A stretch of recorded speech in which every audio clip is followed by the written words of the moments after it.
What's up, guys? So I got a new intro. You'll have to let me know if you like it. I haven't decided what I think about it yet. So this is another story time. So, yeah, anyway, let's get to it.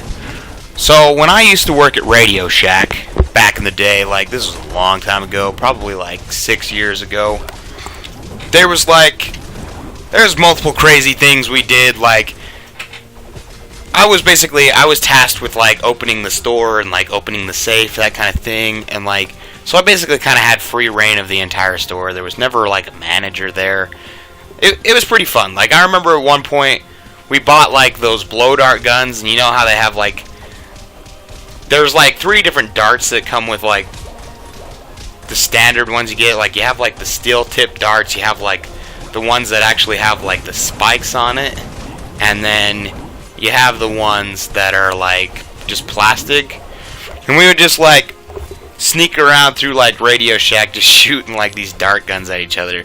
Like, our store just never was busy. Like, there was never anybody there. Like, I would just, literally, when I worked, I'd usually just sit there and just, like, check out, like, game forums, that kind of thing. Just, I don't know.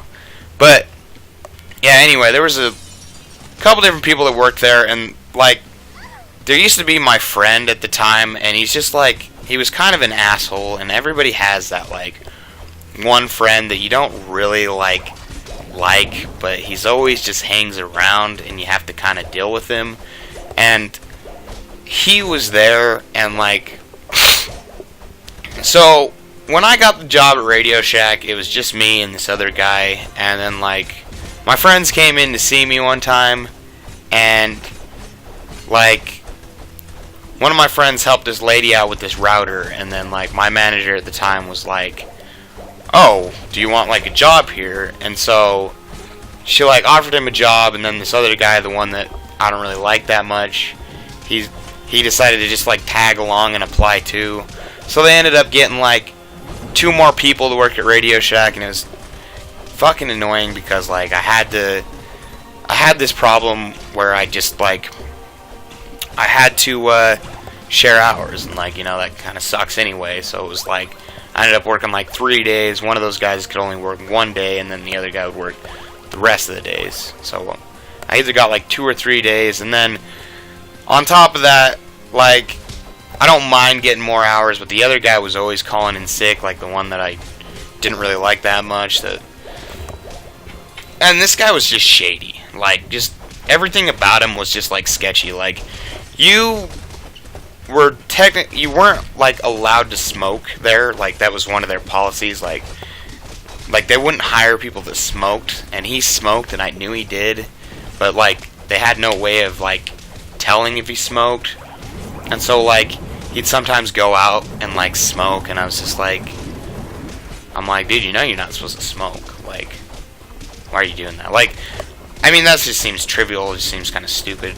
But, yeah, anyway, this guy was just, like, he was pretty sketch. And, like, one thing that I remember he would do is, like, we would get discounts on products at Radio Shack. Like, Skull Candy was, like, the biggest discount. We got that for, like, the best deal. Like, we'd buy stuff. Like, your typical $20 Skull Candies would cost us, like, $10. Or, like, sometimes, like, $7.99. Your more expensive ones would be, like, $40, and then we'd sell them for, like, $60. And I remember one time this guy, let's just call him, like, Rob, I guess. Like, I don't really want to use any real names. Let's just call him Rob. That's kind of close to his real name.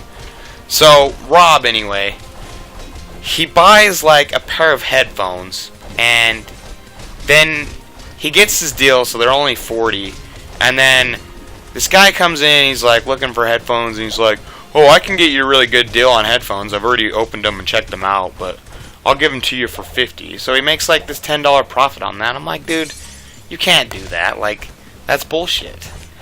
But anyway, this guy, so he was in our group of friends, and he was just kind of an asshole, and he pissed me off, and, like, since Valentine's just came up, like, I'll tell you kind of like a Valentine's Day story. So anyway, this guy, I'm supposed to work well, no, he's supposed to work, and I already worked the morning shift, so this guy's supposed to do the night shift. And he calls in for some stupid reason, like he always had like car problems or whatever. And I'm just like, I don't really want to, but I guess. And like I tried calling the other guy to get him to cover my shift, he wouldn't. And I'm just like, alright. So I'll take your shift. And then like, come to find out, like he basically just skipped work so we could go to like this Valentine's like dance at like this club or whatever. And he already has a girlfriend at the time, and I kind of knew his girlfriend. I kind of talked to her, and like he was just like the kind of like player kind of person. Like he would date like 2 or 3 girls at a time, but he wouldn't say anything to them, and he was just kind of an asshole. So anyway, he went to this Valentine's party and missed work because of it. And then I remember like talking to my friends like a day later, and they're just like, yeah, we would have invited you to this Valentine's party, but Rob said you had to work. And I was like, that's fucked up. I'm like, I only had to work because that asshole called in. Like, that's bullshit. And so like, I was kind of pissed about it, and I don't know if this was the right thing, but I talked to his girlfriend, dude, and I told him, I'm just like, yeah, what'd you guys do for Valentine's Day? And she's like, oh, we didn't do anything because, like, Rob had to work. And I'm like, really? No, he didn't. He called in, made me work for him. And she's like, what? I'm like, yeah.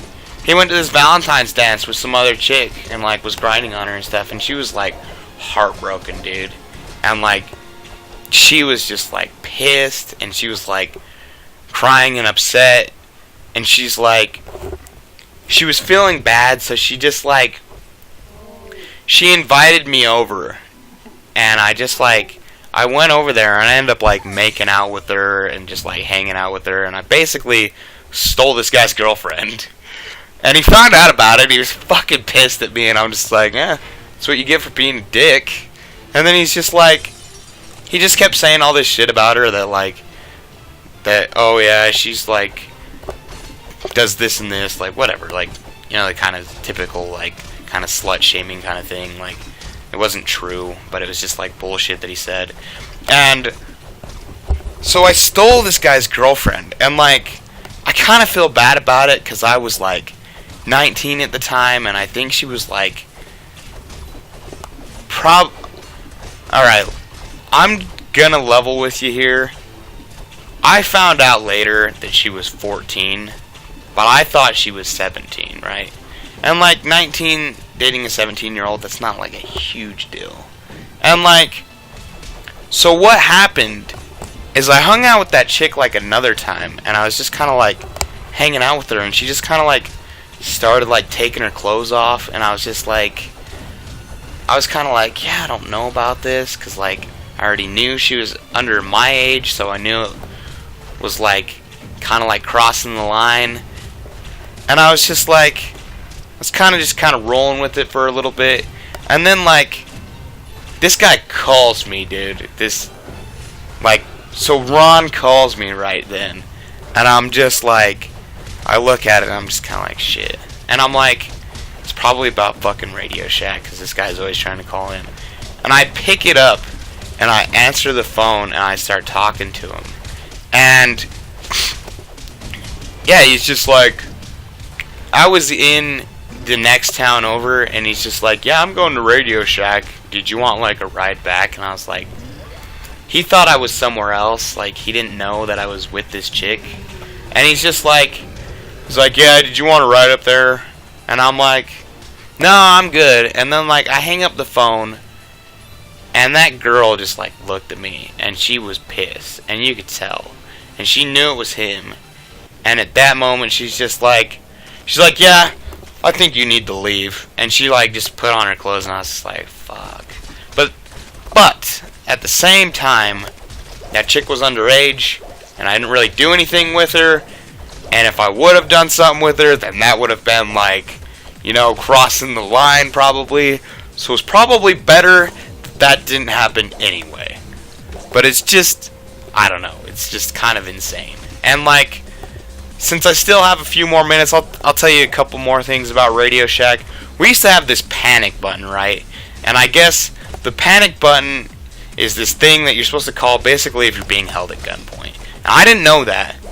So I remember this guy came in and he stole something. I pushed this panic button, and this cop showed up and he's just like, got his gun out and he's like walking in and he's just like, was it you that pushed the panic button? I'm like, yeah. And then he just like started bitching me out for pushing this panic button. And I'm just like, I didn't know, dude. Like, what the hell? And then like, oh, it was so fucking annoying because like everybody would push that panic button as a prank. Like, that's just kind of a fucked up thing to do. Like, the cops would show up, they'd swarm the building because they thought someone was like being held hostage or something.